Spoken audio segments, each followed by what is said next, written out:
So with this project or this innovation, it's going to be backed by estate developers, individuals, and also institutions. To delve into the smart technologies used in this innovation, we are going to talk about the grow light. The grow light will be used to provide light for the crops in a situation where there is low or no light at all. These grow lights are going to be used to provide light for the crops, and we are going to use an LDR to detect when there is low light intensity. It's working on the principle of photoelectric emission. So whilst there is low light intensity from the sun, we are going to use a grow light to provide light for the crops. With our grow light, we decided to blend two LEDs, which is the red and the blue LED. We did it because this is the most needed light in the face of photosynthesis and also determination and early season. We are also blending these two colors to prevent a situation known as photomorphogenesis and photoindication. We also have humidity sensors.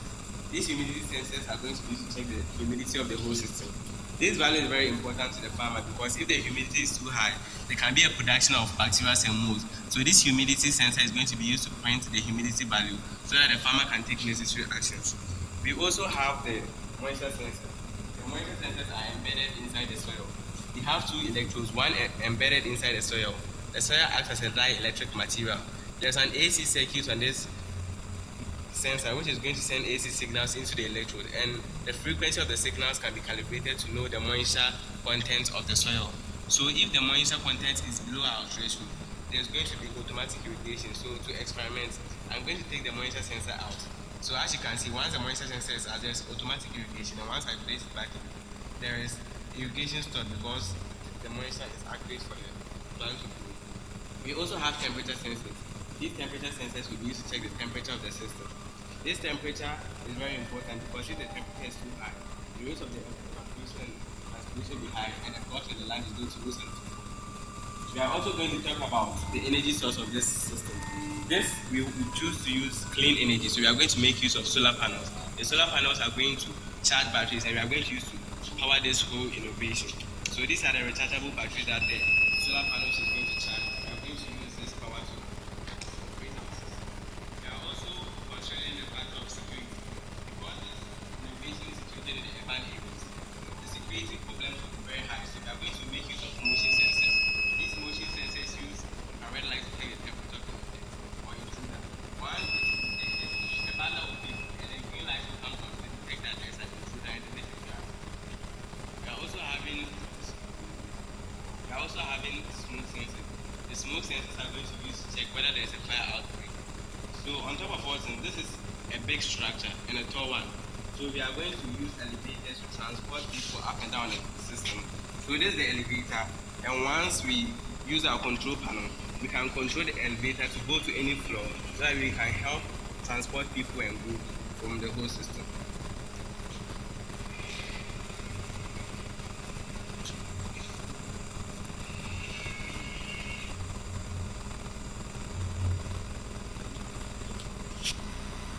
So that was the video of the actual project. And then after constructing our project and then experimenting it, we came up with remarkable results as you saw from the screen. So we realized that our project comes along with lots of benefits. One of them is that with our smart urban gardening, there is increased crop yield. Also, there is resource management, water conservation, and improved plant health. With all these technologies mentioned and embedded in our smart urban gardening, we strongly believe that we are opportune to harvesting a consistent year-round crop production. And also, our smart urban gardening projects provides job opportunities for both the skilled and the unskilled labor force.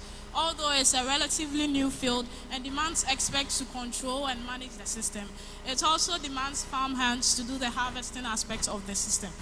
Also, the smart urban gardening can serve as an educational platform. That is, workshops can be held to create awareness about sustainability and food productivity. With this educational platform I'm talking about, it also ignites the spark of curiosity in young minds for more innovations.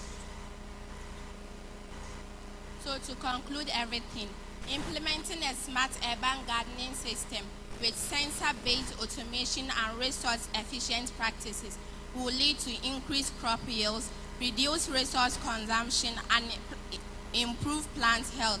thereby promoting sustainable urban agriculture and addressing food security challenges in urban environments. This initiative has broader social and economic impact, enhancing food security, mitigating urban heat, and fostering community economic growth. Real estate developers can adopt this system of farming or gardening to make their estates self-reliant on agricultural produce. The smart urban garden sets a sustainable urban agriculture model, making cities greener and more self-reliant. With every leaf that unfolds, every sensor that receives data, and every fruit that wrappings, our smart urban garden represents our shared commitment to urban gardening. It is a testament of what is possible when we unite human nature, technology and nature for a common good. Thank you.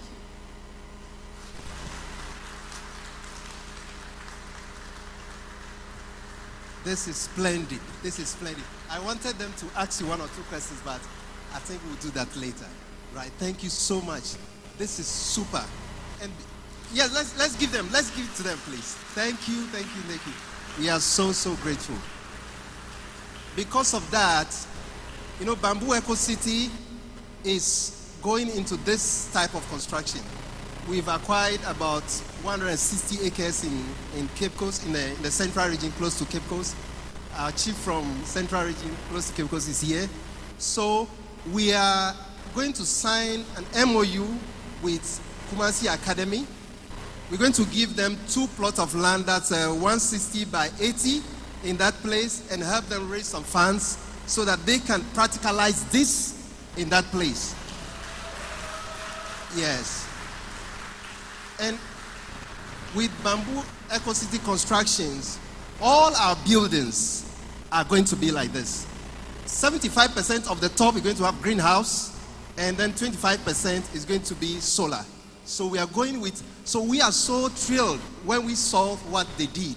And then we said, oh, let's quickly come together. So they will be employed, they will be doing internship in Bamboo Eco City whilst they're in school, and they will be paid.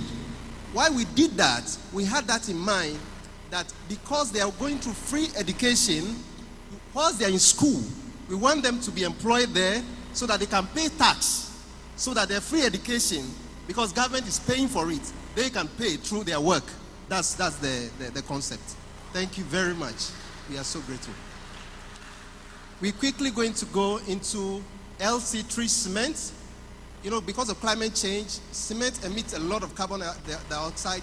So we have a company in Ghana that is trying to reduce that consumption. We call Engineer Peter Dixon to take a 10 minutes presentation on that LC3 cement, please. Thank you so much.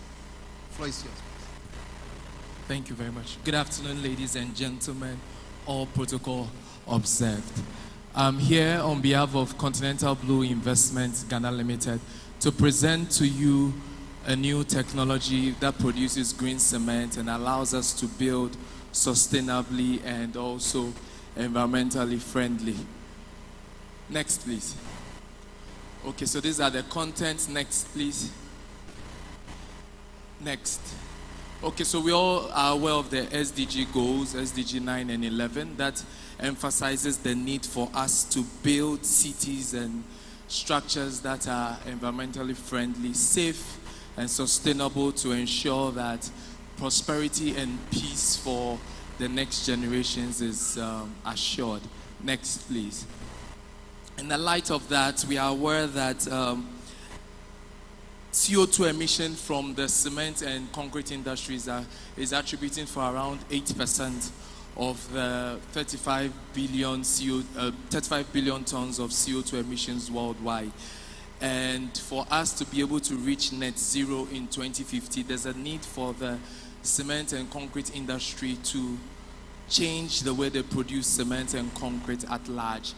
And that also said, there's also the concern that the amount of concrete and cement which will be used in the future is going to grow because more cities are going to be built, especially in our part of the world. Next, please. Next, please. Okay, so just a brief intro about CBI, because I can see from your faces a lot of people do not know what CBI is. Next.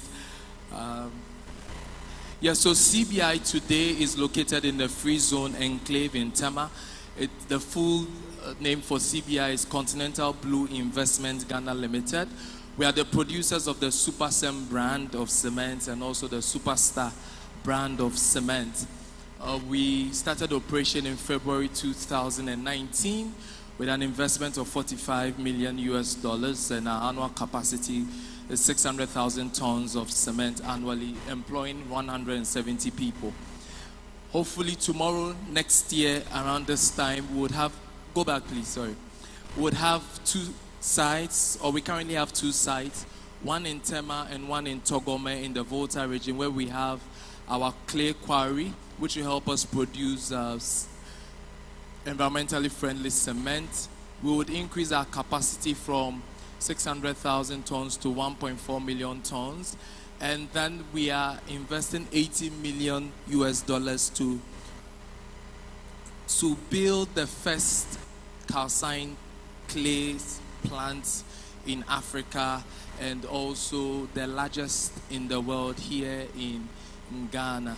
And our number of employees would increase, direct employees would increase to 300 people. Next, please. Now, CBI is a strategy to ensure that we are not just producing cement like everyday business, but we have the mindset of reducing our CO2 footprint as we expand and as we grow by the day. And that we do by producing low clinker cement, which is able to help us ensure that our CO2 footprints are lower. I explain further. Currently in Ghana as of 2019, the CO2 footprint of Ghana is around 59 million tons of CO2 every year, according to the EPA's data. And out of that, about 2.9%, that's 1.7 million tons, is coming from industrial processes and product usages. And that's where us being a cement manufacturer, we fall within. With that in mind, I'm glad to tell you that CBI has taken the challenge to ensure that we contribute our part in trying to negate a bit of that 1.4 by at least 20 to 25% of that. Next, please. So our CO2 emission strategy is that by the end of 2024, we should be able to provide cement that is net saving of around 27% CO2 emissions. That's approximately 460,000 tons of CO2 savings. And that we're currently doing by first step is producing a new type of cement called pozzolanic cement, where we are saving 100,000 tons of CO2 annually. This cement has been in production for the last 15 months in the brand name Superstar. I know a lot of you have met it in the market. And then next year, July, we'll be producing the first calcined clay cement in Ghana. And that would enable us to save around 360,000 tons of CO2 annually. Next, please. So just a pictorial view of what is happening. Regarding the pozzolanic cement, currently to produce a ton of cement, you have a CO2 footprint of around 770 kg of CO2 being produced. Majority of it coming from the production of clinker, as we know.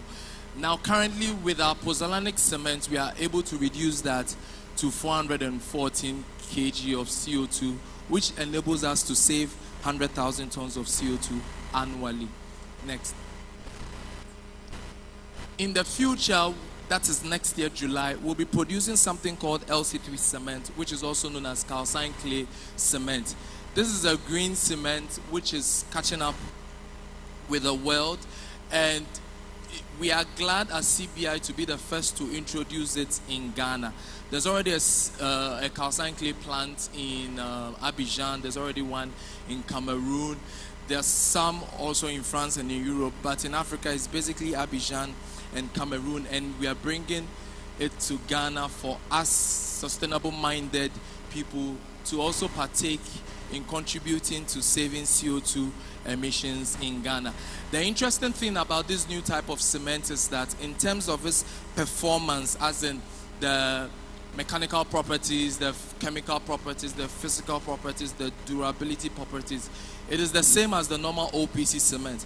But when it comes to the durability properties, it is much better. And I'm going to show you details of that later on. Next, please. Now, in terms of the CO2 footprint, with our flash calciner being installed in the plant, it would be on record the largest flash calciner for the cement industry in the world. It's going to enable us to save CO2 of around 360,000 tons of cement. Together with the pozzolanic cement, which is already in operation, we'll be saving 460,000 tons of CO2, which represents 27% of the annual CO2 emissions recorded by industrial companies, which is quite impressive. I thought you were going to clap for CBI. Oh.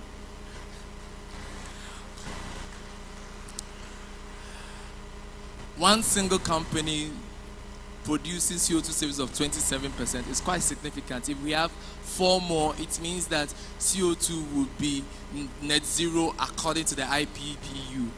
Next slide. Okay, this, next, we can skip this, please. Now, a lot of people are still wondering whether LC3 or calcined clay cement, it is still novel, it's still new.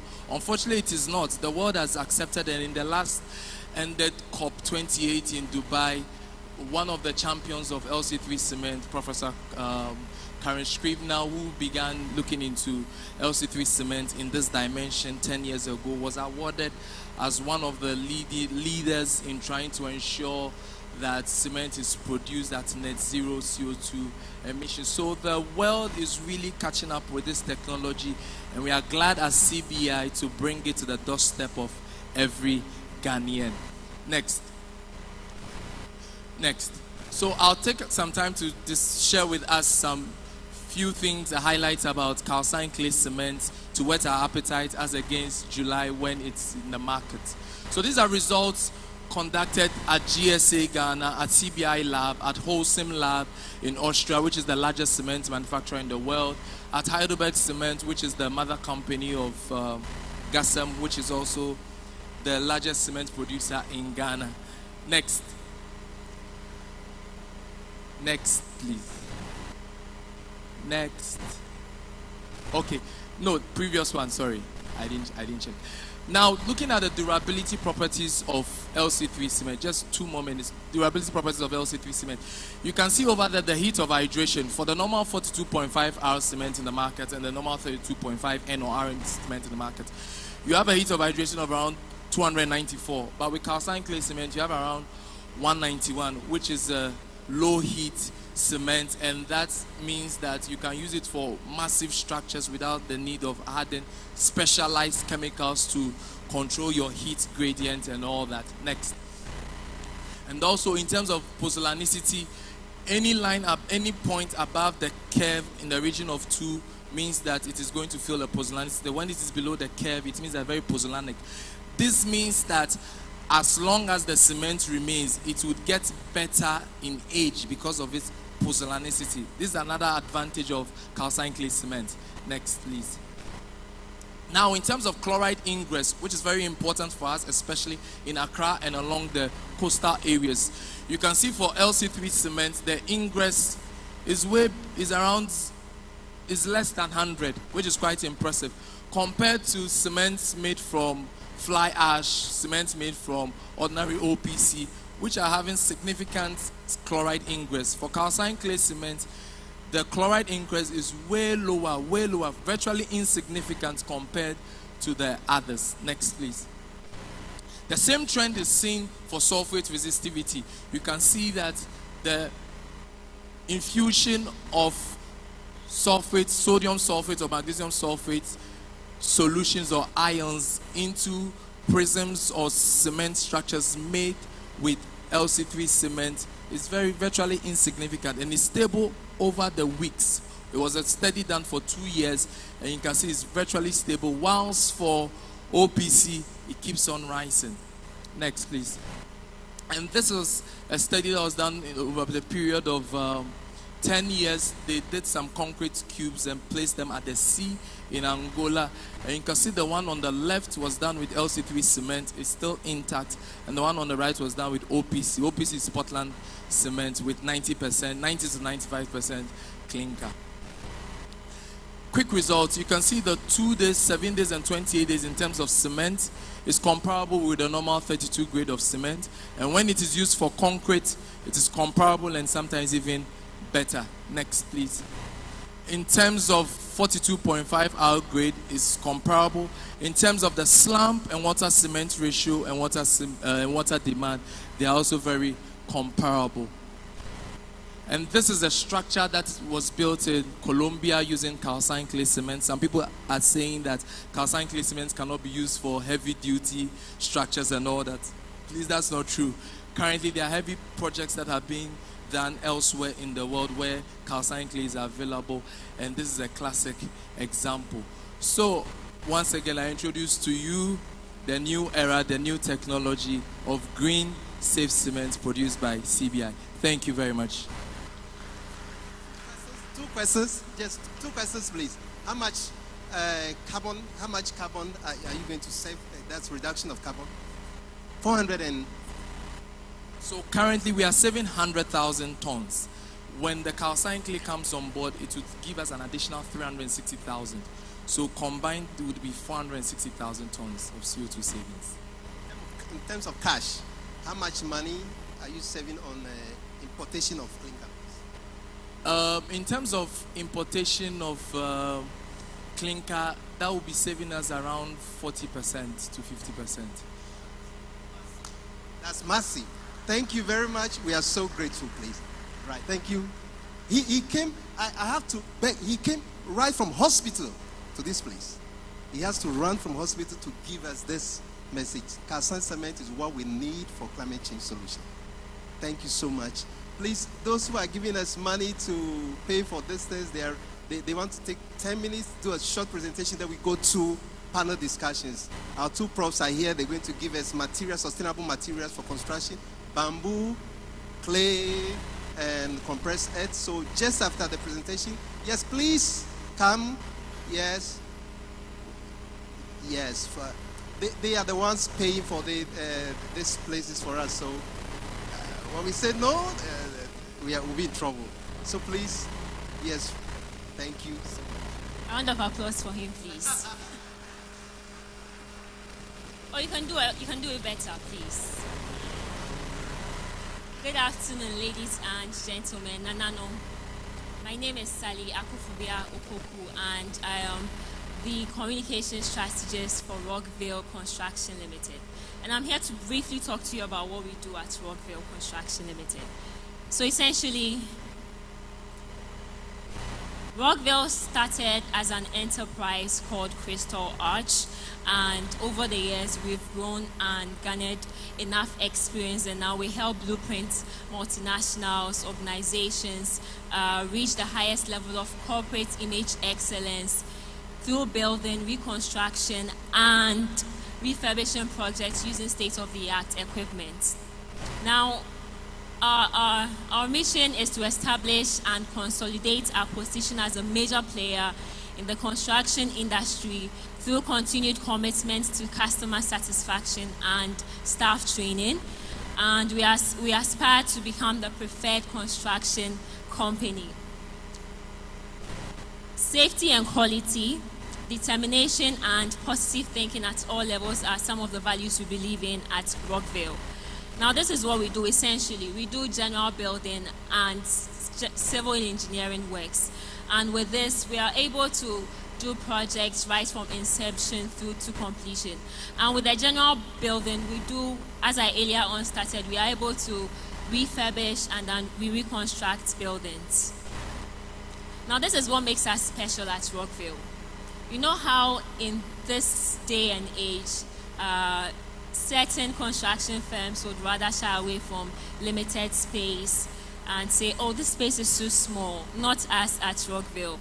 Whatever size your building is, or whatever space it is, whatever size the space is, we are able to give that space a turnover and make do with whatever we have.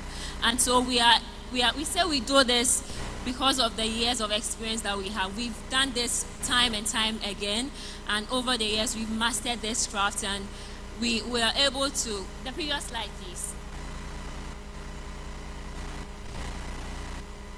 Previous.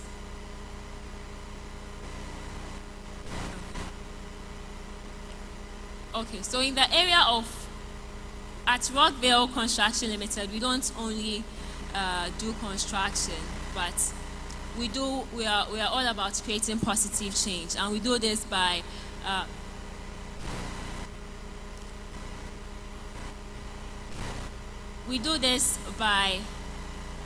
corporate social responsibility. In September 2023,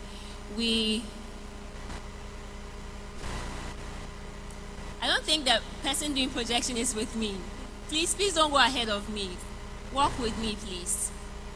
So we are talking about corporate social responsibility. Please, let's give him a round of applause. Corporate social responsibility. Exactly. Now at Rockville, every single one of our staff, this is our favorite quote. Whatever good things we build ends up building us. And this is not just literal. We mean it's not about the buildings we build. It's not only that, but we mean the lives we touch and the impacts we reach in the lives of people.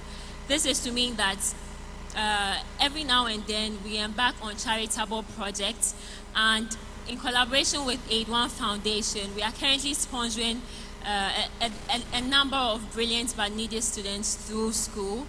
And in September 2023, we made a donation to the Al Hahak School with books. And as the years progress, we are envisioning doing more. So those are photos of our donation. Now, these are some of our completed projects. We constructed a training facility in Takoradi for Rigworld Training Center in 2018, I beg your pardon. And we renovated and remodeled an office building for Grand Force in 2019. And currently in 2023, we just completed an office renovation and upgrade of the Fidelity Bank. So our esteemed clients, we have Omni BSIC Bank, Republic Bank, UBA, Fidelity Bank, Grand Force, Rigworld Limited, AD Pools, and the Sojaman District Assembly. Now this is our portfolio. So we have a number of them. In 2019, like I earlier stated, we renovated and remodeled an office building for Grand Force in East Legon. And the category was an office renovation, remodeling, fit out, and then finishing and landscaping. We did a similar work for Republic Bank. We renovated their office. And we constructed this edifice that we see, this beautiful edifice that we see in Takoradi for Rigworld Training Center in Takoradi. We also constructed this for Omni BSIC in the North Industrial Area in 2022. Another office building for Republic Bank, we renovated this space and then did a turnover with their interiors in Tamale, Ghana. So we travel out. We travel to anywhere in Ghana and beyond Ghana. Yes, so this is another one, Omni BSIC Bank, Atlantic Tower Airport in 2020. We did general construction, interior design, and then finishing. This is Fidelity Bank. We renovated their office space and did a turnover with their interiors in 2023, the Ridge branch. Another Fidelity Bank office. Republic Court around Ridge. In 2021, we constructed this edifice and then renovated an office close there. The UBA Bank office in Accra in 2019. Ladies and gentlemen, thank you so much for listening to me, and we believe that and hope that henceforth after this conference, when you think construction, you think Rockville Construction Limited. Our booth is right outside on your left, immediately you exit this building. And we'll be hoping to see every single face here. Thank you so much.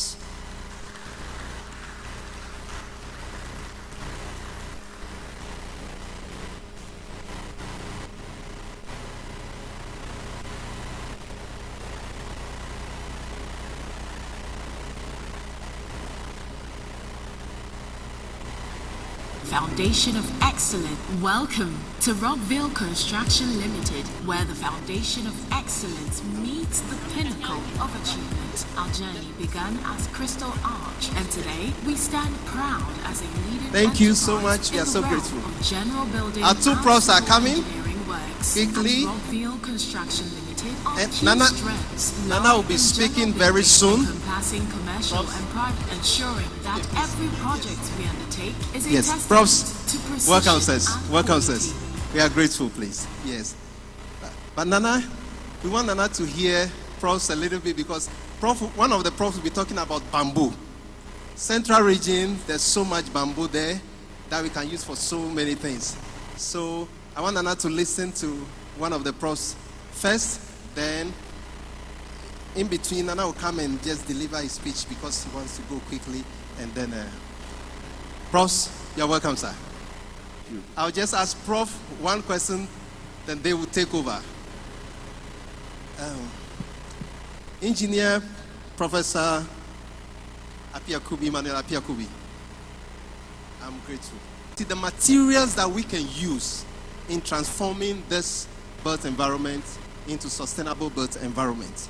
So we want to find out, Prof, in terms of sustainable materials, let's take bamboo.